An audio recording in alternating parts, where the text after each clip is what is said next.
Hi, Assalamu alaikum. This is Mohsin from Bijoynagar Brahmanbaria. আসলে আমরা এই অবস্থান করছি এখন আমাদের গাছের প্রজেক্টে। হোলসাম একটি গাছের প্রজেক্টে আমরা এই মুহূর্তে আমরা দাঁড়িয়ে আছি। এই দেখেন হচ্ছে গিয়ে কাঁচি, এই কাঁচি দিয়ে আমি অবশ্যই ভালো কাজ করছি। কাঁচি দিয়ে আমি গরুর জন্য ঘাস কাটছি। সুতরাং আমি মনে করছি যে আপনাদেরকে একটি ইনফরমেশন দেই। ইনফরমেশনটা হচ্ছে আপনারা যারা গরুর খামার করতে ইচ্ছুক বা খামার করতে চাচ্ছেন বা খামার ইতিমধ্যেই করা শুরু করছেন, তাদেরকে আমি বলছি যে ঘাসের কোনো বিকল্প নেই। ঘাস আপনারা চাষ করেন। গাছ চাষ করেই আপনারা আপনাদের খামারকে পরিচালনা করবেন। সুতরাং এই পর্যন্ত ভিডিওটা টিউনছেন, দ্যাট মিন্স আপনি আসলে অবশ্যই কৃষিপ্রেমিক কিংবা খামার প্রেমিক। আমি আশা করি আমাদের এই খামারের সাথে আমাদের ভিডিওর সাথে আপনি অবশ্যই আরেকটু সময় জড়িত থাকবেন। প্রিয় ভাইয়েরা, আসলে আমরা এই অবস্থান করছি যে সময়টি সেটা হচ্ছে গিয়ে একবারে এই 2024 এর লাস্ট রমাদান।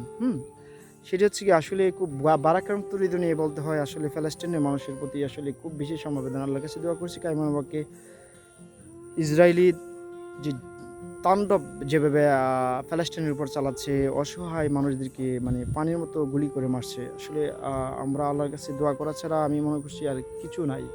আর এখানে আরেকটি বিষয় আমাদের আসছে, আসলে আমরা যুদ্ধ করতে যাইতে পারতেছি না, কোনো সরাসরি কন্ট্রিবিউশন করতে পারতেছি না। তবে ইসরায়েলের যত ধরনের প্রোডাক্ট আছে সবগুলো প্রোডাক্ট যেন আমরা বয়কট করি, দল বল নির্বিশেষে। এই বিষয়টা যেন আমাদের ভিতরে থাকি। আসলে আমরা যে জিনিসটা ক্রয় করছি, সাপোজ একটি পানীয় কোনো ধরনের বোতল আমরা ক্রয় করছি, এটা পানি খাচ্ছি, আমরা খুব বেশি শান্তি পাচ্ছি। আসলে দেখেন আপনার এই ভিতর ঠান্ডা করতেছি, কিন্তু এইটার যে টাকাটা, এটার যে একটা অংশ চলে যাচ্ছে কোথায়?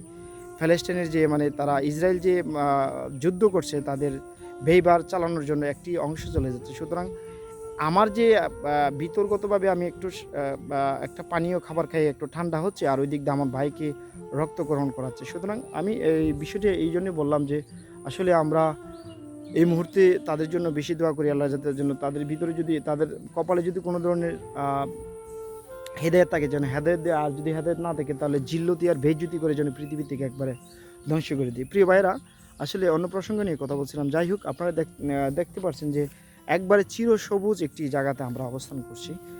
আসলে আমি ঘাস কাটতে এসে যে বিষয়টা আমি বুঝতে পারছি, খামার করার পূর্বে অবশ্যই ঘাসের কোনো বিকল্প নাই। ঘাস ছাড়া কোনো ধরনের খামার করা সম্ভব হবে না। Trust me, really. আপনি you can not gain, you can not success. আপনার ঘাস ছাড়া কোনোভাবে সম্ভব হবে না। ঘাস করলে আপনি 50%, মোর দেন 50% আপনি কস্টিং গ্লাস করতে পারবেন।